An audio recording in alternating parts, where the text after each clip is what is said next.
My name is Olivia Warner and I am 28 years old. The first thing my older sister said when I reached for the serving spoon was, "Don't fill your plate, you didn't pay for this." She said it loud enough for every relative at my parents' party to hear. A few forks froze in midair. My mother looked at me, then smiled as if the insult were nothing. "Real family comes first," she said, turning back toward my sister. I had spent 3 weeks setting up that dinner, approved every menu change and put my own card on the reservation.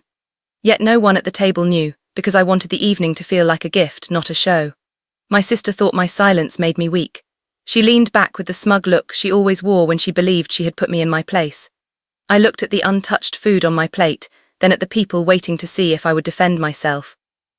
For years, I had explained, forgiven, and paid without asking for credit. That night, I understood that another explanation would only give them a new chance to brush me off.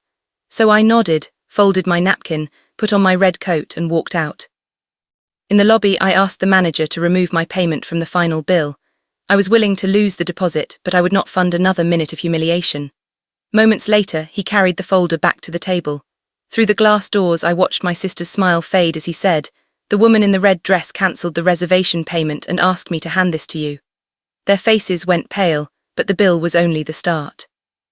Before I tell you what happened after I walked out, and what my family found when they opened that bill, tell me, what time is it where you are? Where are you watching from?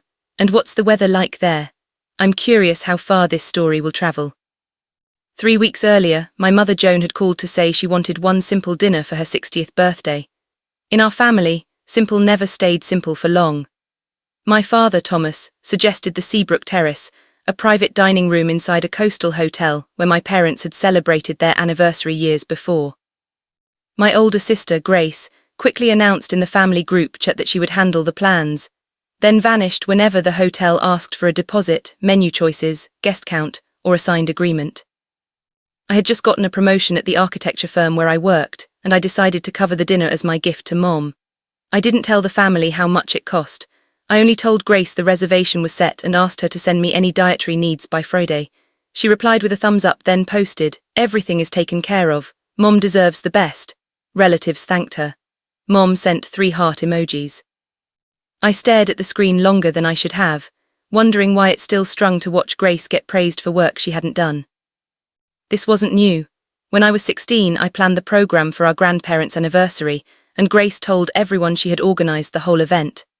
At my college graduation, she gave a toast about how she had guided me through school, even though we'd barely spoken that year. Whenever I corrected the story, Mom said I was being too sensitive. Whenever I stayed quiet, Grace treated my silence as permission. Why did I keep hoping kindness would make people fair? I wish I had a noble answer. The truth was uglier. I still wanted my mother to look at me with the simple pride she gave Grace. I wanted one family evening where no one compared us, corrected me, or turned my effort into proof that I was trying too hard. So I signed the contract, paid a $2,000 non-refundable room deposit, and authorized my card for the estimated balance after the event. The original dinner package was just under $8,000. Then Grace started making changes. She added a premium wine pairing, a seafood tower, custom flowers, and 6 guests I had never met. Each time the event coordinator copied me on an email, Grace replied first, "Approved, Olivia knows." I called the coordinator, a calm man named Daniel, and made it clear that no extra charge could be finalized without my written okay. He apologized and noted the file. I approved the flowers for Mom and turned down the rest. 2 days later, Grace called me. "Why are you making this difficult?" she asked. Mom only turned 60 once.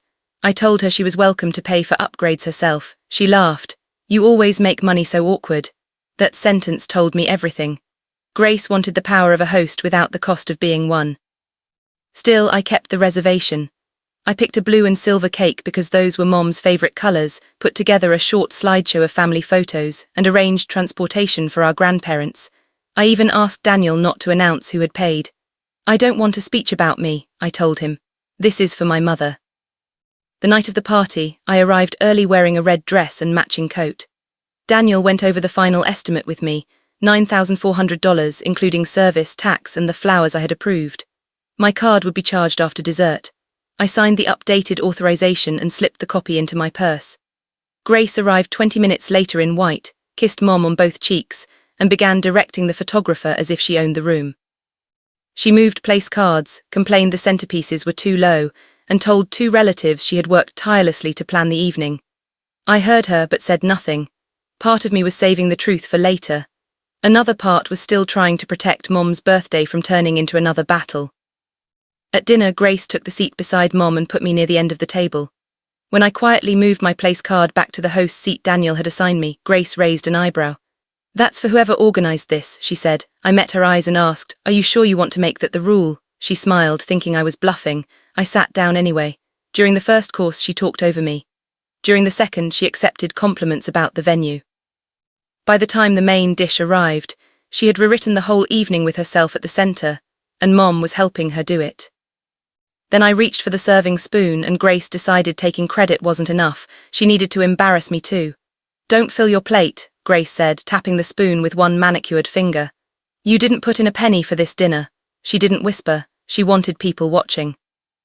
The conversation around us dropped into silence, and I felt the old family habit kick in. Everyone looked at me to see how gracefully I would take the insult. Mom smiled into her wine glass. "Grace is only teasing," she said, then added, "Real family comes first. We should be grateful to the people who actually showed up for me." I had arrived before everyone. I had signed every document. I was sitting 2 seats away because Grace had moved my place card. Yet Mom's words made me feel like a stranger. I asked her calmly, "Who do you believe paid for tonight?" She looked surprised I had even answered. Grace laughed before Mom could respond. "Please, you probably booked the room with Dad's hotel points and expect a parade." A cousin looked down. My aunt pretended to fix her napkin. Dad studied the wine label as if it held directions for escaping the table. I could have opened my purse and set the contract beside Grace's plate. I could have listed every call, every payment, every detail she had claimed as her own, but a question stopped me. If proof was the only thing they respected, why was I still offering to pay for people who had already decided I was worthless? I set down the serving spoon. "You're right," I said. Grace blinked, expecting an argument. "I shouldn't eat food I didn't pay for." Mom gave a relieved little laugh, thinking I had given in. I folded my napkin carefully, placed it beside my empty plate and stood. Grace's smile widened. "Don't be dramatic." "I'm not," I said. "I'm fixing the arrangement." I put on my red coat and walked toward the lobby. No one followed me. That hurt more than Grace's insult, but it also made the next choice easier. Daniel was at the front desk reviewing service notes. I asked if the final charge had gone through. He said no, the authorization would process after dessert. I told him to remove my card from the bill. He reminded me the room deposit was non-refundable and that the rest of the balance would become due immediately from the party. "I understand," I said. "Keep the deposit, call it the price of a lesson." He paused. "Would you like me to tell them there was a payment issue?" "Tell them the truth," I replied. "The woman in red cancelled the reservation payment and asked you to deliver the bill." Daniel studied my face, then nodded. I walked toward the valet desk, but before I reached the outer doors, I heard my father call my name from the dining room. I turned back through the glass partition. I saw Daniel set a black leather folder beside Grace's plate. Her smile disappeared. Mom leaned toward him, confused. Daniel repeated the line exactly as I had asked. Even from the lobby, I could see the color drain from their faces. Grace opened the folder, scanned the total, and snapped it shut. Dad pushed his chair back and came toward me. "Olivia, what did you do?" he asked. "Not what did they say to you, not why did you leave, what did you do?" I looked past him at the table. "I stopped paying for a dinner I was told I hadn't contributed to." He lowered his voice. "This is your mother's birthday." "It was also my gift," I said. "Grace rejected the gift in front of everyone. I'm respecting her decision." Behind him, Grace stood and waved the bill. "This is insane, she can't leave us with this." Daniel stayed calm. The host removed her payment method before settlement. "The outstanding balance is $9,486. Grace stared at him. "I'm the host." Daniel opened his tablet. "The contract, deposit receipt, menu approvals, and card authorization are all in Olivia Warner's name." A murmur moved around the table. One relative whispered, "I thought Grace paid."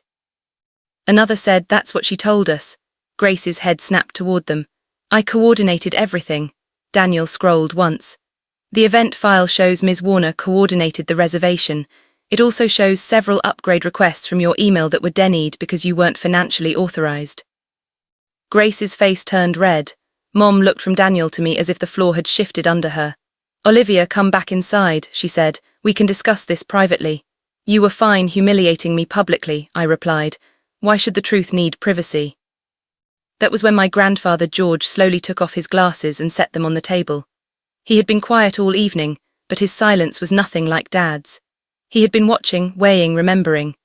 "Before anyone asks Olivia for another thing," he said, "Grace should explain why she collected money from several of us for a dinner Olivia already paid for." Grace froze. So did I had known she was taking credit. I hadn't known she had taken contributions. George reached into his jacket and set his phone beside the bill. On the screen was a message from Grace. "Send me your share by Friday. I'm covering the party, but every little bit helps." Below it was a transfer receipt for $500. My aunt checked her own phone, then my cousin did the same. Within seconds, 4 relatives had found payments adding up to more than $2,000. The room was no longer looking at me. Every eye had turned toward Grace. She looked at the transfer receipts as if they had appeared by magic. "That money was for extras," she said. "Flowers, transportation, tips, things people probably forgot." Daniel turned his tablet so nearby relatives could see the itemized contract. Transportation was paid directly by Ms. Warner. The floral invoice is included in the venue total. Gratuity is also included. My aunt asked Grace where her $300 had gone. My cousin asked the same about his $200. Grace's answers clashed with each other. First she said the money was still in her account, then she said she'd spent it on a surprise, then she claimed everyone had misread her message. George raised one hand and the questions stopped. "There is nothing unclear about 'send me your share,'" he said. "You let this family believe you funded the evening. You insulted the person who actually did, and you collected money on top of it." Grace turned toward me, panic replacing her arrogance. "Olivia set this up. She knew exactly how this would look." I almost admired how fast she tried to turn my boundary into her conspiracy. "I didn't know about the transfers," I said, "but I do know you told the hotel you were authorized to add charges." Daniel nodded. "There is one more matter." He opened an email chain and read the subject line, "Birthday presentation revision." Grace had contacted the venue that afternoon and asked for a new cake plaque reading, "With love from Grace and the family." She had also asked the photographer to place her beside Mom for every formal picture, and told the staff not to mention my name during the toast. The last line of her email read, "Olivia prefers to stay out of the spotlight." Something inside me went still. Grace hadn't just accepted mistaken praise, she had planned my disappearance. Mom read the email twice. "You told me Olivia didn't want to be involved," she said. Grace's mouth opened but nothing came out. Mom looked at me. "Is that why you didn't give the birthday speech?" "Grace told me you wanted her to do it," I said. "She told me you thought I made events too much about myself." Mom's face tightened. Dad finally came back to the table, no longer able to hide behind a wine label. "Grace, pay the bill," he said. The bluntness of his voice caught everyone off guard. Grace let out a brittle laugh. "With what? I never agreed to $9,000. "Neither did the relatives who sent you money under false pretenses," George replied, "yet you accepted theirs." Grace pulled a credit card from her purse and handed it to Daniel with a flourish meant to win back control. "Fine, charge it. Then everyone can stop acting like I committed some unforgivable crime." Daniel took the card to the machine. We waited. It beeped. He tried again, then came back and quietly said the transaction had been declined. Grace's face went from red to grey. She offered a second card. That one was declined too. No one laughed. The silence was worse. It stripped away the image Grace had spent years polishing. The successful daughter, the generous planner, the one who always knew better.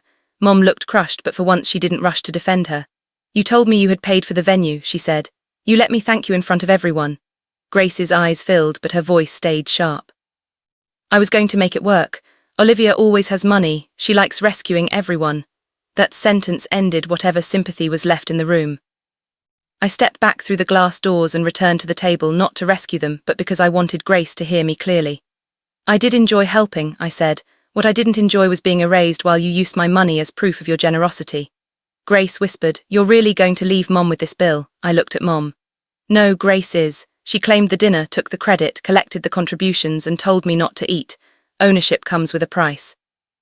George asked Daniel to separate the extra charges Grace had requested from the original package. Daniel explained the group could settle the bill with multiple cards. Dad covered a portion. Mom used money from savings. Several relatives applied their earlier contributions only after Grace transferred the money back. Grace stood there making payment after payment while everyone watched her account balance drop. She had to borrow the last amount from Dad, who told her it would be written down and repaid monthly. The dinner continued only because the venue had already served most of the food, but the celebration was over. No one asked Grace to give the toast. The photographer dropped her requested shot list. The cake plaque was swapped for the original message I had approved. Happy 60th, Mom. When Daniel offered me a slice, I said no. I had lost $2,000, but I had gained something money couldn't buy, a clear answer. They hadn't failed to see my effort because I explained it poorly. They had failed because my silence made things easy for them. As I left for the second time, Mom followed me into the lobby. Please don't let this destroy the family, she said. I turned to her and asked the question I had avoided my whole life. Why is the family only destroyed when I stop accepting the damage? She had no answer. I went home alone, but for the first time I didn't feel abandoned. I felt done. The messages started before I even reached my apartment. Dad wrote, "Your mother is crying." Grace wrote, "You humiliated me on purpose." Mom called 6 times, then sent a voice message asking me to come back and end the night on good terms. The wording would have been funny if I hadn't heard the blame hiding under it. They still believed peace was something I created by swallowing the truth. I turned off my phone and slept better than I had in months. The next morning I found 37 messages in the family group chat. Grace had posted a long explanation claiming she'd collected contributions because she planned to pay me back later. George replied with one line, "Then show the transfer you plan to make." She didn't answer. My aunt asked why Grace had changed the cake plaque. My cousin shared a screenshot of Grace telling him, "Olivia barely helped, so I'm covering almost everything." Mom asked everyone to stop discussing private matters in the group. George wrote, "The deception happened in this group, the correction belongs here too." I didn't add anything. For once, the facts were doing the work without me. On Monday, Grace showed up at my office lobby without an appointment. She wore sunglasses and held an envelope. I met her downstairs because I didn't want her near my co-workers. She pushed the envelope toward me. Inside was a check for $2,000, the amount of my lost deposit. "There," she said, "now we're even." I handed it back. "We're not even, money is the easy part." She took off her sunglasses. Her eyes were tired, but her anger hadn't faded. "What else do you want?" "An audience, a public execution." "I want a public correction," I said. "Tell the family I planned and paid for the dinner. Tell them you collected money while claiming you were paying. Return every contribution. Pay Dad back for what he covered, and stop speaking for me." She looked at me as though I'd asked for something cruel. "You want me to destroy my reputation?" "No, I want you to stop using mine to protect yours." Grace lowered her voice. "Mom will never forgive you for this." That was the moment I realized she hadn't come to apologize, she had come to restore the old setup. She would offer a small gesture, I would take the blame for the fight, and everyone would move on unchanged. I put the check back in the envelope and placed it in her hand.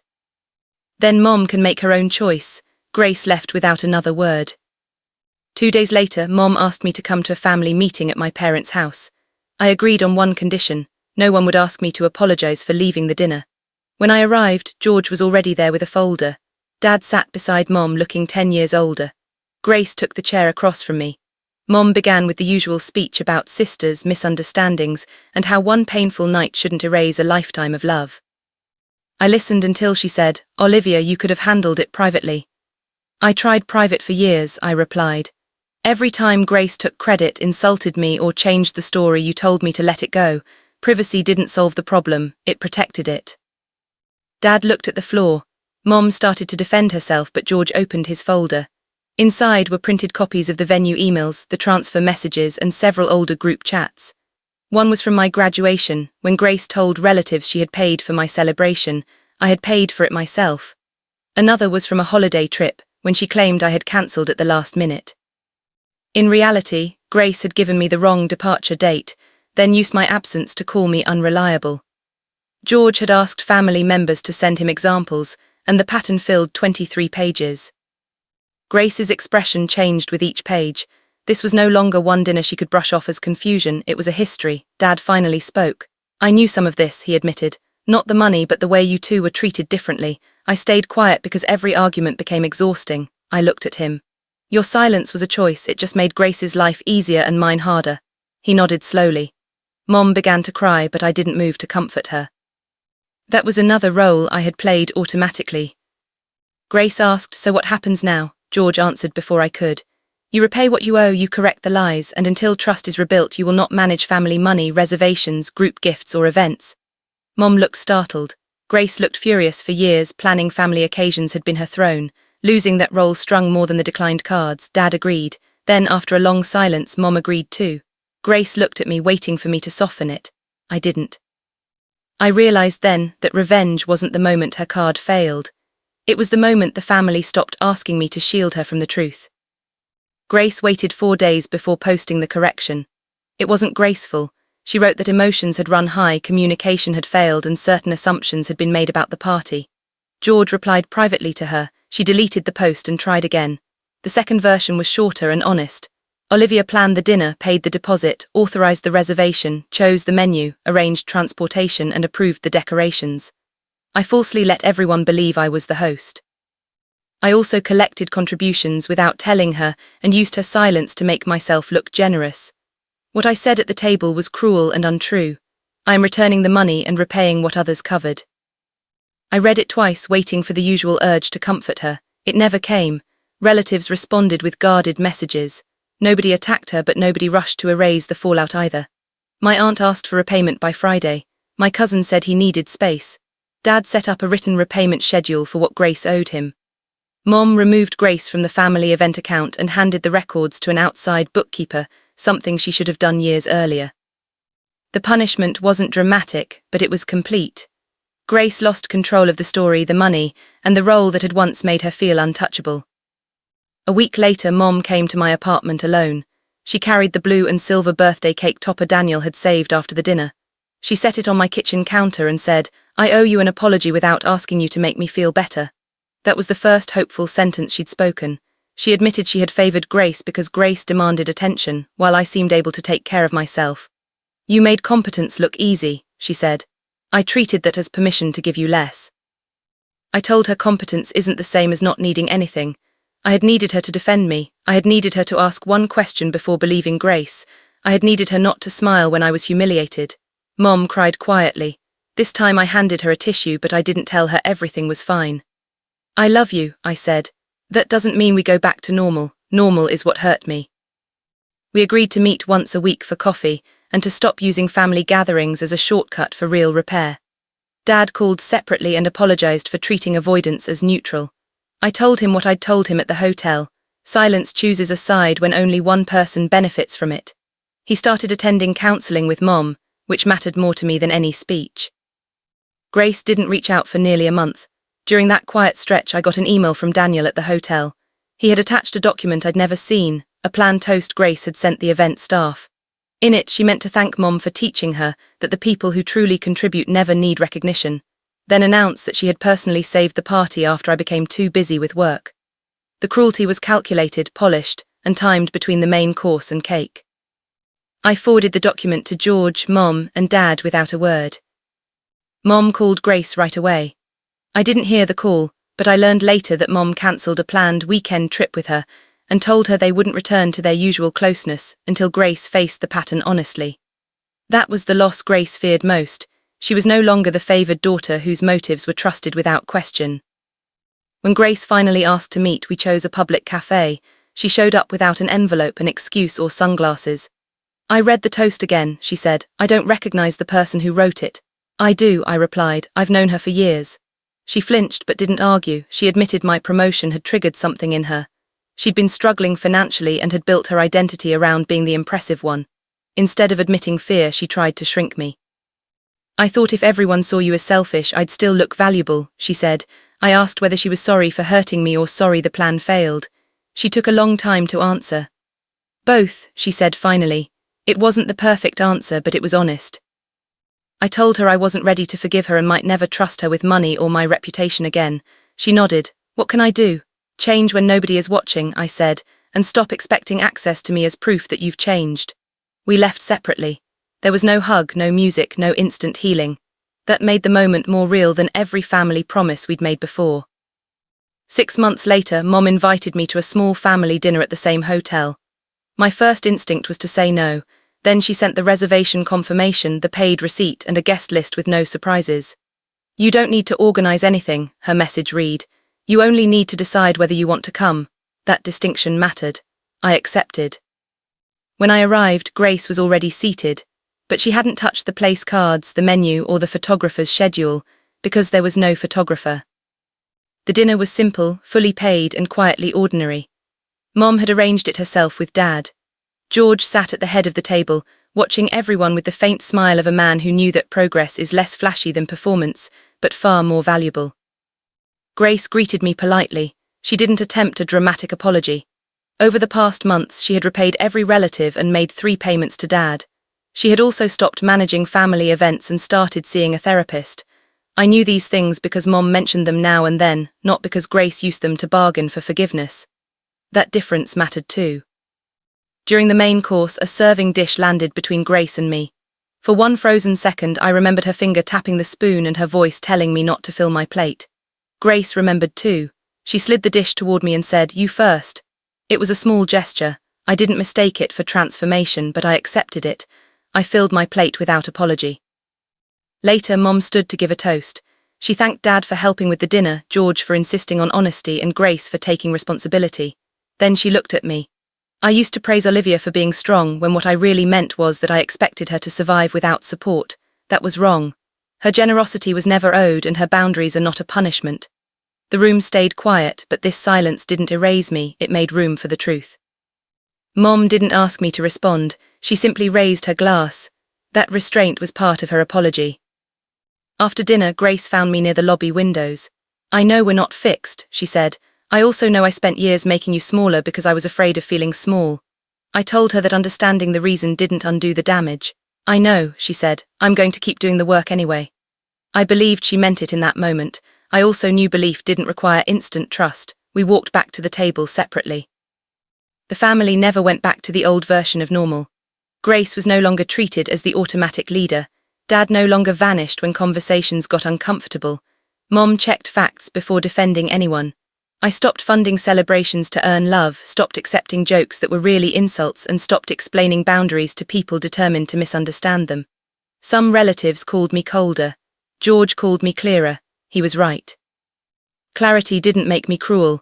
It ended the habit of treating my pain as the price of everyone else's comfort. The night Grace told me not to eat because I hadn't put in a penny, she expected me to defend the cost of my plate. Instead, I stopped paying for the whole illusion. The bill exposed her lies, but the real consequence was bigger. She lost the protection that had let those lies survive. I didn't get even by ruining her life. I got even by refusing to let her build her life on my silence. Forgiveness, if it ever came, would be earned slowly and quietly. Respect came first. And every time I remember walking out in that red coat, I no longer think about the money I lost. I think about the part of myself I finally stopped giving away. So tell me honestly, if someone in your own family took credit for your sacrifices, humiliated you in public, and expected you to keep paying for the privilege, would you forgive them the moment they said sorry? Or would you make them prove they'd changed before letting them back into your life? We hope this story gave you both something dramatic and something meaningful to think about.